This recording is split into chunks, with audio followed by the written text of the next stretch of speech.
Hello, my name is Ina Terry, and my social justice project is dedicated to anti Semitism. Anti Semitism is the history's oldest hatred that has proven to be remarkably resilient and adaptable. It feeds on inherited myths and stereotypes and is currently fueled by lack of historical knowledge, unwillingness to think critically, or be intellectually honest.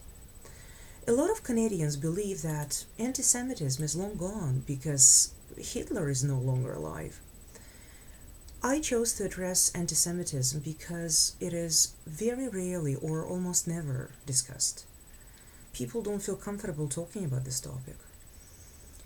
2 months ago, I made up my mind to explore this issue because I am deeply troubled by the fact that young people in Canada, they have been given the idea of liberal education without the substance of historical knowledge. Children have been encouraged to feel empathy with the Holocaust victims, but never to explore or question why and how their predicament arose. Research also shows that Jewish social workers and Jewish social educators are less likely than their non Jewish colleagues think it is important to include the content on anti Semitism into school curriculum. This finding is a clear reflection of the psychology of the oppressed people, the fear of drawing attention to themselves. Denial of the past and present oppression is one of those strategies for surviving and coping. Unfortunately, it does not prevent the repetition of history. Some people, and you might be one of them, could ask me, why don't you just get over it? I do have an answer to this question. The survivors of the Holocaust are becoming older and older, and the number of the witnesses is shrinking at an alarming rate. When they are all gone, who's going to keep their memory alive? I am a knowledge keeper. I have it in my DNA, and I cannot just let it go or get over it. The lives of innocent victims are too precious to be forgotten, and by keeping their memory alive, I try to prevent the history from repeating itself. Anti-Semitism is a decentralized ideology. It is freely available to all, on and offline at all time. Luckily, one of the best ways to fight anti-Semitism is also free and available to all. It is one of the simplest tools we have. We need to talk about it, and we need to talk about it openly. Even though eradicating anti-Semitism completely is not a realistic idea, being vigilant about it and fighting it is mandatory. The reason Nazism existed is because people lived in denial. If you visit the site of a concentration camp today, you will be astounded by how close neighborhoods were to the gates. And yet, no one did anything, even as innocent people were murdered. The loss of the lives of 6 million Jews is the testimony of the terrible consequences of failing to acknowledge emerging anti-Semitism and failing to support its victims. Using the words of Ayaan Hirsi Ali, some things must be said because there are times when silence becomes an accomplice to injustice. I can't allow myself to remain silent because in my frame of reference, it is simply immoral. Social workers, more than any others in the helping professions, need to be willing to live the truth. However, it is only possible if we are living to have the courage to think critically. If I am not willing to think for myself, someone will do the thinking for me. I find the groupthink and the resulting doublethink and double talk particularly dangerous today. Holocaust survivors do want the world to listen to the lessons from the Holocaust. They don't want, Jewish people do not want the pity. We want the message from the universal lessons that emerge from the Holocaust to be carried to the world. In my educational resource, which is about 30 minutes long, I will explore definitions of antisemitism and its psychological origins, manifestation of antisemitism in North America and Europe today. You will learn about Jewish refugees expelled from Arab lands and Iran during the last 60 years, the very people history textbooks or mass media are silent about. You will also learn about Zionism as a movement and a uniquely modern form of anti-Semitism, anti-Zionism, that questions Israel's intrinsic right to exist.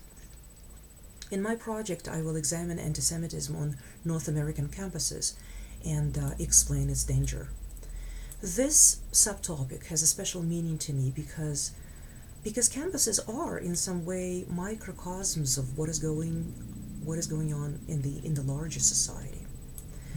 In my project, you will also learn why university campuses are the ideal place for the Holocaust deniers, and about the newest form of anti-Semitism, BDS, boycott, divestment, and sanctions against Israel. You will learn about why Israeli products and services, academics, musicians, athletes, writers, artists, and movies are boycotted and banned. My project also explores the multimedia non-existent or utterly biased coverage of life in Israel today and its distorted reflection of the Israeli-Palestinian conflict. And of course, I will examine what needs to be done to fight anti-Semitism. A Canadian writer, Robertson Davis, once said, "The eyes see only what the mind is prepared to comprehend."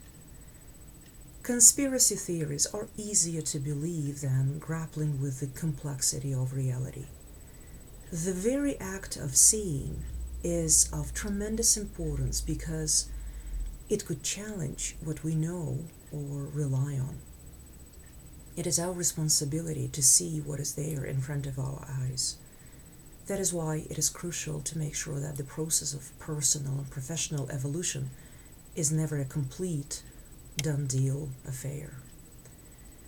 While I was working on this project, literally not a single day went by without some anti-Semitic incident, either here, in Canada, in the United States, in Europe, or in the Middle East. Only a few days ago, there was this anti-Israel rally in New York, my favorite Times Square, where protesters chanted, "Israel has no right to exist," calling for the Jewish state's elimination. Anti-Semites today, similarly to Nazi criminals, believe that if you tell a lie big enough and keep repeating it, people will eventually come to believe it. The long-term objective of these lies about Israel is nothing less than the attempt to destroy the Jewish state and its people. I am very, very troubled by today's claims that the conflict in Israel is a struggle between white supremacists, Israeli Jews, and the oppressed racial group, Palestinians. These claims erase any historical connection of Jews and Judaism to the Holy Land. While some academic activists, or just academics and activists, calling themselves progressive people, are trying to rewrite the history of Israeli-Palestinian conflict through poisonous anti-Zionist revisionist materials that absolutely whitewash violence against Jews inflicted by Hamas or Hezbollah, you will not see a single image on TV showing the devastation on Israel and Israelis that happened today. There is simply no room for images of blown-up buses and cafeterias, children and elderly running for their lives under daily airstrikes, damage to schools and kindergartens, kidnappings and murdering of civilians, and devastation to forests and farmlands inflicted by burning kites. Depending on your political positioning, my project might look extremely politically incorrect to you.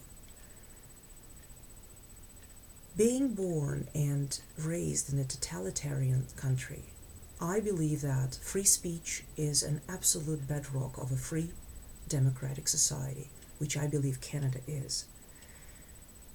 To study any subject scientifically, a researcher needs a detached attitude, which is quite difficult to have when interests and emotions are involved.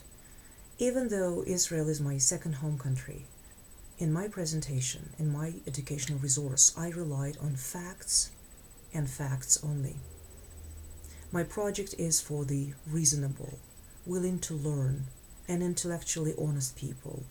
It is for those who are sensitive to social injustice and to the vulnerability of individuals, groups, and populations. Unfortunately, anti-Israel sentiment with the perception of Israel as an evil state is becoming less marginal and more mainstream, especially among people who call themselves progressives, both in the academic environment as well as among students. Even if you think you are educated on the subject, and you might think that you have enough information, I would like you to be open-minded and only assume that I might tell you something that you don't know. You are by no means only what you know. You are also all that which you could know if you only allow yourself to listen. This project transcends the course on diversity and oppression. It goes beyond the Bachelor of Social Work program at the University of Calgary. This project is about giving voices to those who are kept silent. This project is also about my life. When I enter University of Calgary and see anti-Israel protests and anti-Israel posters with swastikas on the walls. This project is about the lives of my friends and family who live in Israel. This project is about the childhood of my daughter who was growing up fearing to go to bed under rockets and who is now safe in Canada. In closing, I would like to acknowledge the music that I'm using in my project. It's one of the most beautiful pieces written by Russian composer Sergei Rachmaninoff. It's the Piano Concerto No. 2 in C minor. I am a very lucky person because I have this music in my ancestry, in my DNA. And I would also like to thank you for your time in advance.